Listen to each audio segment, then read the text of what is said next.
Olá, tudo bem? Eu quero nessa tarde falar sobre a igreja de Sardes. Quais as suas principais características? O que é que Cristo quis falar sobre essa igreja?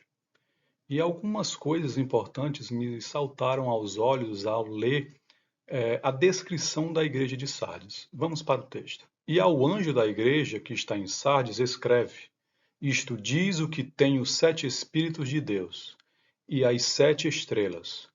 Conheço as tuas obras, que tens nome de que vives e está morto. Sê vigilante e confirma os restantes que estavam para morrer, porque não achei as tuas obras perfeitas diante de Deus. Lembra-te, pois, do que tens recebido e ouvido, e guarda-o, arrepende-te. E se não vigiares, virei sobre ti como um ladrão, e não saberás a que hora virei sobre ti. Mas também tens em Sarde algumas poucas pessoas que não se contaminaram as suas vestes, e comigo andarão de branco, porquanto são dignas disso. O que vencer será vestido de vestes brancas, e de maneira nenhuma riscarei o seu nome do livro da vida, e confessarei o seu nome diante do meu Pai e diante dos seus anjos. Quem tem ouvidos, ouça o que o Espírito diz às igrejas. O Senhor criou um universo vasto e magnífico. A nossa mente finita só pode compreender apenas uma parte dela. Quando olhamos para o céu à noite e contemplamos as estrelas, não estamos vendo a sua luz que é refletida no momento. Estamos vendo a luz de 5, 10 a 20 anos atrás. A luz que está chegando no momento é a luz produzida de décadas atrás. Assim como nós utilizamos algumas medidas para medir o peso, o líquido, a distância, na astronomia, a unidade que é utilizada é o ano-luz. E o que é esse ano-luz? Ano-luz é a distância percorrida pela luz no vácuo por um ano. A luz produzida nesse momento pelas estrelas só chegará à nossa realidade daqui a 5 anos. A estrela mais próxima da Terra é a estrela chamada Próxima Centauri. A luz que é refletida nesse momento, ela só vai chegar até nós daqui a 5 anos. Quando olhamos para o céu estrelado, nós podemos estar vendo a luz de uma estrela que já se apagou há décadas. Então, muitas coisas que nós estamos vendo é diferente da realidade. E a igreja de Sardes era assim. Olhando a igreja da parte de fora, não era possível saber se tinha algo de errado com ela. Porém, Jesus declarou que ela estava morta. Olhando de fora, a luz estava acesa, mas olhando pela parte de dentro, a luz havia se apagado.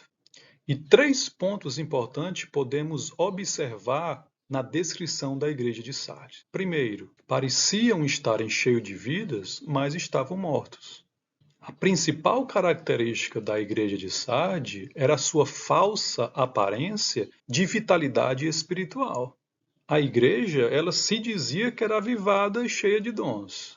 Ela tinha uma reputação de uma igreja ativa, uma igreja com muitos seguidores nas redes sociais. O problema é que Jesus revelou que ela estava morta. Por mais que ela dissesse que estava viva, ela estava espiritualmente morta. E ela precisava urgentemente ter um encontro com as Sagradas Escrituras.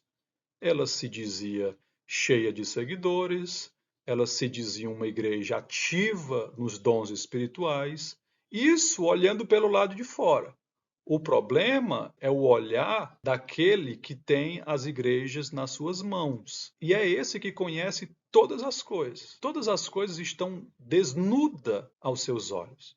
Então, do lado de fora, a multidão olhava e dizia: olha, é uma igreja que está cheia de dons e ela é muito espiritual. Só que o próprio Cristo diz: olha, vocês estão vendo numa perspectiva errada. É o próprio Cristo que diz que a sua igreja estava morta.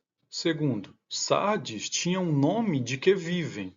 No versículo 1 vai dizer o seguinte: eu conheço as tuas obras, que têm nomes de que vives, mas está morta. Isso sugere que eles eram conhecidos como a nova geração do avivamento e que a sua fama ultrapassou muitas barreiras, chegando a muitas pessoas. É como o Hernando Dias Lopes diz quando nós estamos trabalhando para Deus na obra, que o nosso nome está na escala lá no flanelógrafo. Então não adianta nós termos o nome escrito no flanelógrafo da igreja quando os nossos nomes não estão escritos no livro da vida. Não adianta ter uma reputação quando o dono da igreja diz está faltando alguma coisa. Eles podiam estar sendo usados pelo Espírito Santo e sendo reconhecidos como crentes, mas suas ações na intimidade não estavam alinhados com a verdadeira santidade de Cristo e o negar a si mesmo. E será que isso é possível?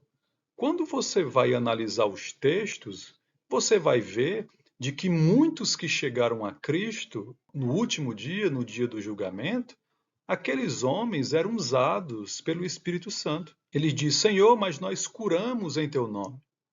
Em teu nome nós evangelizamos. Se você for analisar o caso de Judas, Judas foi, pregou, muitos foram curados, muitos ouviram a palavra através de Judas, só que o coração de Judas não estava alinhado com a santidade de Cristo. Ele estava fazendo aquilo que foi proposto a ele e o seu coração estava longe do verdadeiro chamado, que é o negar a si mesmo. E terceiro, a ajuda de Cristo. Mesmo diante dessa realidade espiritual crítica, Jesus não desistiu da igreja de Sardes. É isso que nos motiva a nos enchermos de gratidão, porque se fosse o homem em si já teria desistido do outro. Mas era preciso a igreja ouvir a exortação de Cristo. Uma delas foi a exortação para ser vigilantes, a exortação para voltar à santidade, arrependei-vos. Então, obter a ajuda de Cristo dependia exclusivamente de uma resposta que a sua igreja teria que dar a Jesus. Eu não sei em qual situação você está, mas as mãos de Deus elas não estão encolhidas. Arrepende-te, sê vigilante. E eu finalizo com o que João fala no versículo 5 e no versículo 6. O que vencer será vestido de vestes brancas, e de maneira nenhuma riscarei o seu nome do livro da vida.